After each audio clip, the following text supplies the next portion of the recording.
Always love early Van Halen, but I especially love early Van Halen when it's draft day, and I know I'm going to talk to my man Lee Diekemper. JoeBucsFan.com, the website, of course. It is draft night, and that's always a good thing. Hello, good sir. How the hell are you? Jeff, I can't complain. Thanks for having me on. Long time no talk. Yeah, man, I'm glad you're doing well, it sounds like. Anyhow, I'm reading from afar, of course, on JoeBucsFan.com, and it's a lot of activity this time of year, a lot of fun, and I know that right around now, all your sources, all the calls, all the under-the-table rumors, and then that good stuff comes to a head. So let's go big picture. Let's start with a bang. Number 19 pick, Bucs staying with that pick or trading out? I think they're exploring trading out. Obviously, Adam Schefter had that information yesterday, and Schefter's a pretty reliable guy, and there's been some other reports out there that it wasn't just three teams Light is speaking to. I know some of the positions, some of the players that have intrigued the Bucs, and they appear to be targeting. Many of those guys are second-round picks. So Jason Light, he likes to wheel and deal. There's no doubt about that. Jason Light, the Bucs general manager, he likes to wheel and deal, and it would not surprise me if he could get an extra second-round pick and trade down. He could still fill some of the needs of guys he likes. Now, obviously, they have interest in Dalvin Cook. There's no doubt about that. Whether he'll be there at 19, that's a different story. Whether they would trade up a couple spots to get him, that's still on the table, I imagine. I know they're interested in him, but I also know they're interested in Marlon Mack, South Florida running back. So, and that he might be a second-round pick. Maybe, third might be too late. But he looks like a second-round pick. I know they're looking for burners at receivers. They brought in Adoree Jackson, USC. They brought in Chris Godwin, Penn State. They brought in Curtis Samuel, Ohio State. They're looking for a burner receiver who can also return kicks. The Bucs were atrocious at kick return last year. And all those guys I mentioned are generally considered second-round picks. So that's what I think Light is looking at right now. Another guy I wrote this morning on JoeBucsFan.com, two players I advise our readers to look out for. The Bucs also are looking for an edge rusher. Now, whether they look at the first round, number 19 or later, they're looking for an edge rusher. Now, Hassan Reddick, linebacker for Temple. He's a linebacker. You think, okay, where are you going to put him at linebacker? Strong side linebacker? That's a part-time player. However, Reddick is every down player. So if they draft, hypothetically, if Reddick is available, or let's say he's at 15, 16, maybe Light moves up to get him. This guy, when they move to nickel and dime packages and pass formation, passing downs, Reddick is an edge rusher, and they're looking for an edge rusher. And frankly, they need an edge rusher, and that's been a stinking broken record for the past decade with this franchise. It's shameful. So those are two guys. If I was a Bucs fan, I would monitor tonight. Hassan Reddick, Dalvin Cook. If the Bucs don't trade back, I would monitor those players, see how far they fall, if they fall, and if Light goes out and gets them. I don't think Light's going to try to trade up in the first 10 picks. That's pretty a prohibitive cost. I don't think he's going to do that, especially when guys are available in the second round that I know the Bucs are interested in. Again, Marlon Mack, Godwin, Adoree Jackson, Curtis Samuel. Well, I would think it's suffice to say, here's my personal opinion, you don't move up to get Hassan Reddick. That's crazy. If he does that, I'm going to boo. There's my threat. That's ridiculous. He's 235 pounds. I love him. He's an athlete. And, in college, he was an edge rusher. He got destroyed in the run game because he's small. And I just don't know. No. Can we not do that? But listen, here's what I will say. I like him because I think he's an amazing athlete, and you could put him, like you said, on the field for most downs, and he's a talent. You could put some weight on him. I don't know. He is electric off the edge. You don't have to move up for him. I mean, I could see him going late 20s or early 20s. I don't think you have to move up to get him. It would be interesting to see if they did that. And he's not your traditional rush-in. Not that you have to be. The game's changing all the time. But there are other ends in this draft that might be available before you'd want to take Hassan Reddick. Charles Harris out of Missouri, for example, do they have any interest in him? Guys like that? Any of the other ends that are mentioned in a lot of people's mocks within the top 15? I've not heard the guy from Missouri, but the guy from Tennessee, I know that they brought him in. Okay. Name escapes me, defensive end. He looks like he might be something. There's another guy you might want to look for. But I do know the Bucs are, the three positions I think, if they have a list of positions they're looking to fill in this draft, Number one, no doubt, running back. Number two, a burner wide receiver who can also return and groom him to replace Deshaun Jackson. Deshaun Jackson's 30. We know what the shelf life is of NFL players. Sure. So groom him to replace Deshaun Jackson down the road.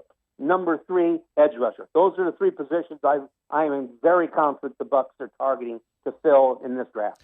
So you said they had Dalvin Cook in, and they are interested in Dalvin Cook. And obviously, everybody knows as a franchise, Tampa Bay has had great success with Florida State players. And Dalvin Cook has been nothing short of electric. What did they learn? Do you have any idea what their thoughts are of Cook beyond his ability? What about the rumors that some people have concerns about character? What about him as a back within their scheme? What is Dalvin Cook the guy of all the backs that they really like most? I know you mentioned Mac, but he's later in the draft. Mm-hmm. Well, here's the thing about Cook, and the Bucs have been on pretty much a media blackout the last couple of weeks. I understand that. Right around the combine, I had a sit down with a top source with the Bucs, and I point blank asked, "What about Dalvin Cook? What about his off-field stuff? Here's the things I heard. What can you tell me?" And the gentleman looked me right in the eye, and he said, "We're doing a lot of homework on him. You're not going to, and no NFL team is going to spend a lot of time on a guy they're not very intrigued with." Now, what they found out, what they dug up, I don't know. I would suggest if the Bucs trade down and Cook is on the board and they still trade down, that tells me one or two things. Either they think they get Cook later in the draft, later in round one, or they dug up something on him and that spooked him. What they have on, what their background information is on him, I'm not privy to that right now. I'll probably find out after the draft whether they get him or not. Whether they get him, it's pretty obvious. If they don't get him, I'm sure I could find out. But my sources, and I've been talking on and off the record. When I say top sources, including someone with their name starts with a G. So I will find out after the draft if they dug up on Cook and they didn't draft him. But I do know they have done a lot of homework on him. That much I do know. The person that told me this has never steered me wrong before. So I believe him. We're talking to Diekemper, JoeBucsFan.com, the website. Of course, it's draft night, good times. And you mentioned receiver. I had heard the Bucs were interested in Corey Davis, the Western Michigan product. Not necessarily a burner, but a very, very good athlete, 6'3", 210, can run, and can do a lot of different things. Is he not necessarily in the mold that you just described and wouldn't be a guy if he were there, or are they interested in a kid like that? I can tell you with firm confidence he is not in their plan. Okay. So unless he falls to the second round or something. And like you said, they're looking for a burner. He's not necessarily a burner. I know they haven't talked to him. When I talked to Corey Davis at the Combine, the Bucs had not spoken with him at that point. All the information I'm getting from the Bucs about Corey Davis, he is not in their plan. What about O.J. Howard? That intrigues them. Now, my contention is, and I'm not anti-Howard. Well, first off, I doubt that he ever gets to 19. Right. He's that good. Right. I'd be very surprised. My argument is the Bucs already have a guy who, people forget this or overlook it. They already have a guy who plays tight end who led the NFL in touchdowns for a tight end. I'm a firm believer in you don't fix something that's not broken. Now, is Cameron Brate a dynamic blocker? Of course not. But he scores, and Dirk Cutter's all about scoring. He's all about scoring. So, okay, you bring Howard in, as talented as he is, let's be honest, all these guys, I don't care who they're picked and where they're picked, they are unproven in the NFL. Again, Brate led the NFL last year in touchdowns for a tight end, and he missed a game and a half at the end of the season when he got hurt against Norman. Now, so, they got a cheap blocker in Kevin Stocker. He's not much of a receiver, but he's a very good blocker, and that's what they use him as. Howard's a complete package, don't get me wrong, but when they have such a dire need for a running back, when they have a dire need still for an edge rusher, when they could probably use a safety, although I don't think that's a high priority, they could use a safety. When you look at the Bucs roster, I'm not sure how you could justify getting Howard at 19 unless you can get guys to fill those positions in the second and third round, and you have confidence that those guys will be studs. What is your opinion as to? I mean, I know what we just talked about, the kid out of Temple. Give me a list of defensive ends. You mentioned defensive ends just a minute ago, and we're talking to Diekemper, JoeBucsFan.com, the website. You just mentioned defensive ends, and the Bucs have needed it forever, and you and I have lamented that on the air together on numerous occasions. And here we are kind of lamenting it again. So I'm just curious. Obviously, they got their eyes on more than one guy. Who are some of the guys that they like at that position? Well, I know they've spent some time, and his name escapes me right now, the guy from Tennessee, defensive end at Tennessee. Yeah. He looks to be a warrior. The Missouri defensive end, I'm not sure how much interest they have in him. Taco Charlton they brought in.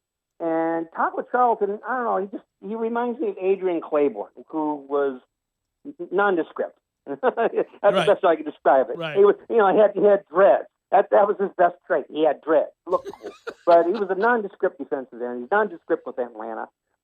He reminds me of Adrian Claiborne, but they brought Taco Charlton in, so we shall see. Jamarcus Walker, I don't know what. I got to be honest with you, I'm not sure how interested they are in him, but they obviously, obviously like Florida State guys. Him and Fisher have a rapport, and Florida State guys have never been, they never steered him wrong with Jason Light so far. So maybe they bring Walker in. I know Walker's intangibles are through the roof. He's sort of like a defensive end Jameis. The way he's a bookworm. He's a film junkie. Yeah, a real hardworking guy. Yeah, exactly. Well, yeah, he's a throwback.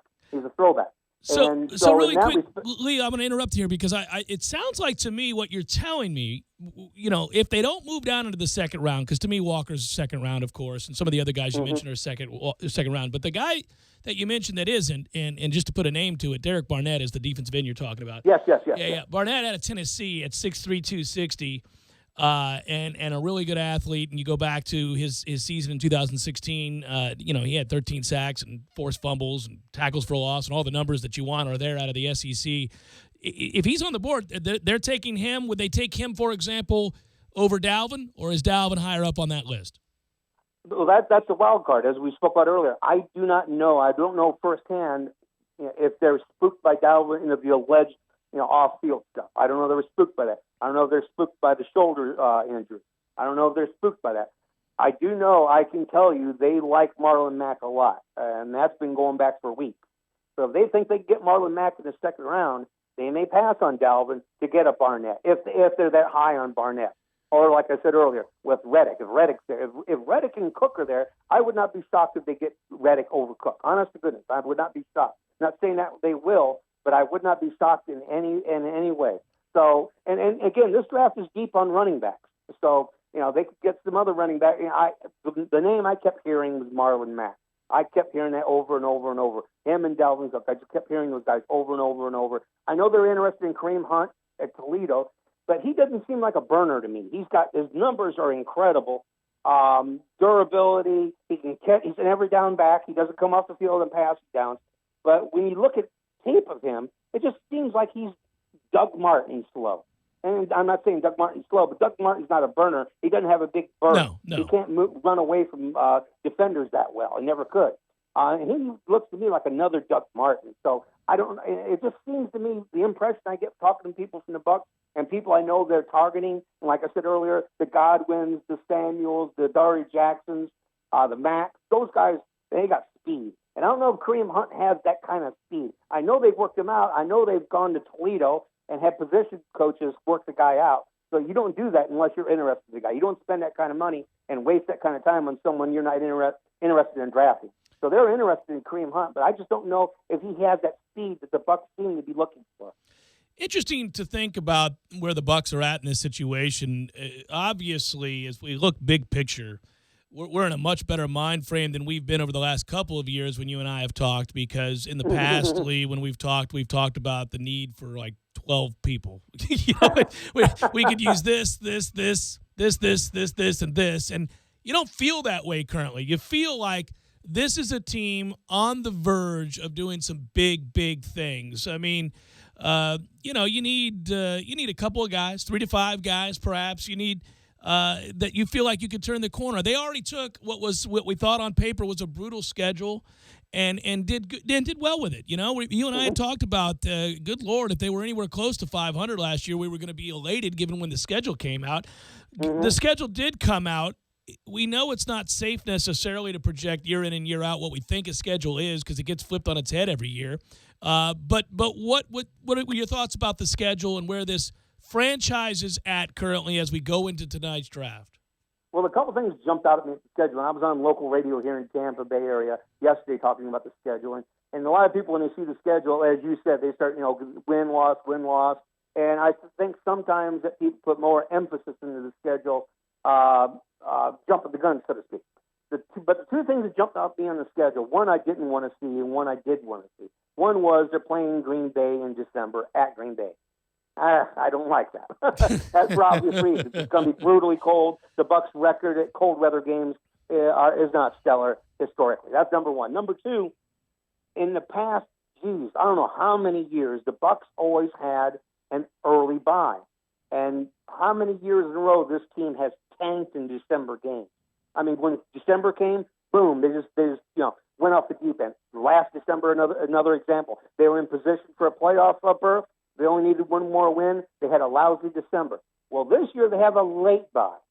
I like that because better chances of having fresh legs later in the season. So I think that was way overlooked. I don't hear too many people talking about that. But if you look at the post-Chuck era, for example, for the most part, the Bucs have had an early bye, and they stunk in December. I mean, terrible record in December, awful. Well, now they've got a late bye, and I like that. So I think that's being overlooked. I think that is significant that they have a late bye this year. That's key in my eyes. Lee, I want to say something before we sign off together, and that is for the listeners that will hear this in the Tampa Bay area or watch it, because we're going to send you the clip of our interview with you. I had a chance to talk to Antonor Winston, Jameis Winston's father, this week, and we were arranging some things for when Jameis comes to Tallahassee, and this is something all Bucs fans would want to hear.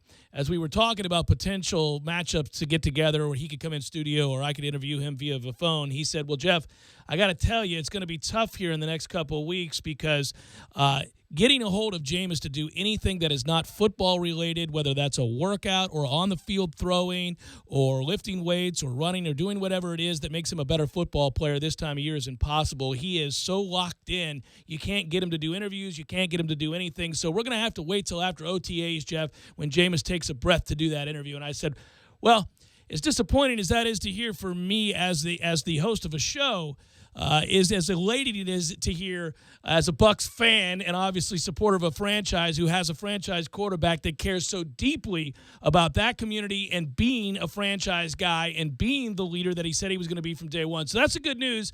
Even off the record, just chit-chats with Dad, he can't get a hold of Jameis because Jameis is working too hard. Well, that brings me to a quick question before we leave. Jimbo Fisher was on NFL Network this morning, and he discussed Jameis' work ethic. So I got to ask you, I don't know if you saw that video or not. Was Jimbo trying to make a move on Kay Adams? I haven't seen the video. I'm going to have to look. I hope can't blame him. I hope he was. He's a single guy. He's a multimillionaire. I don't know if he was, but it's understandable. I hope he was, man. He's added to the hairline inexplicably. I mean, he's doing some things, buddy. So who knows? You're right. He's a free agent. It could have been. He had stars in his eyes. Hey, Lee, it's always a pleasure to talk to you, and let's hope the Bucs do the right thing tonight. I will tell you this. If Dalvin Cook is on the board and they take the linebacker at a Temple, and I'm sitting next to Tom Lang, he's going to throw a beer bottle through the screen. Because Tom, I think there's going to be, honest to goodness, I think there's going to be, no matter who they pick, and that's the beauty of this draft. Years before, we knew they were getting a corner. We knew they were getting a quarterback.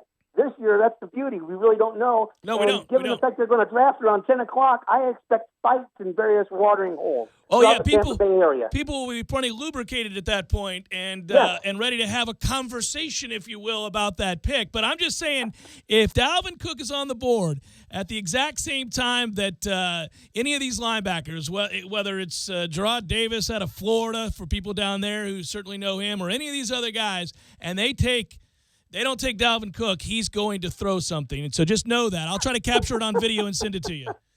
That'd be beautiful. All right. Be well, good sir. Hey, thanks again, Jeff. Have a good one. All right, you too.